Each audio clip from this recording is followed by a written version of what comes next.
are a spirit being.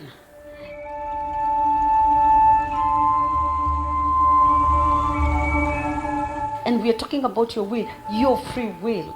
And why do you need to have a free will? So that you get to make decisions. And I know that what happens is when you're in a manipulative space, you get to a point where you are completely unable to make decisions. And now, how is it that you can be able to make decisions? Because I know that's the first thing that a lot of people would ask, especially people who've been manipulated for years, made to believe that they cannot make a choice for themselves, that they need to be told what is good for them. There are others that they need to continuously ask someone, how do I do this? What do I do? Where do I need to go? You know? Where do I need to work? Do I even get into employment or business? And there's one thing that you need to understand. For you to be able to make a decision, you need to avail yourself with the right information. For example, let's look at this. You're thinking about changing your career. Probably you want to transition from employment into business. For you to make that kind of a decision, you need to look at the choices that have been presented to you. What are the pros of transitioning from employment into business? What kind of business do you want to get into? 5 years down the line, is the business idea you have sustainable? Can you be able to look back and at the financial aspect of the decision you've made and be confident that that was the best choice you had?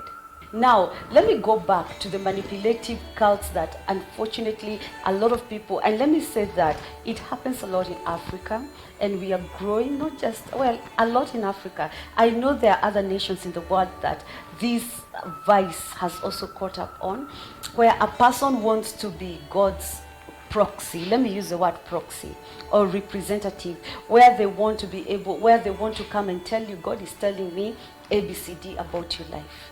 Remember, first of all, before anyone can tell you what God is saying about you, about your life, about your ministry, about your business, about your career, the first person God speaks to is you.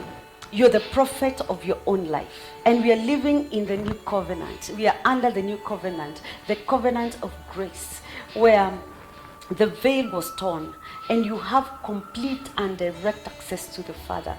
You do not need someone to tell you what God is saying over you. Now, that is not to say that there is no prophecy or there is no gift of prophecy and that God does not raise prophets. God does raise prophets. But also remember that the prophet under the new covenant comes to confirm to you what the Lord has already spoken over your life.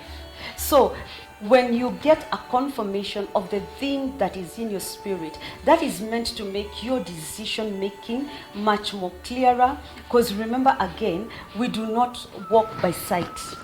We are spirit beings. We are not influenced by the things, the external things that we see. Therefore, our decisions are not based on all external circumstances.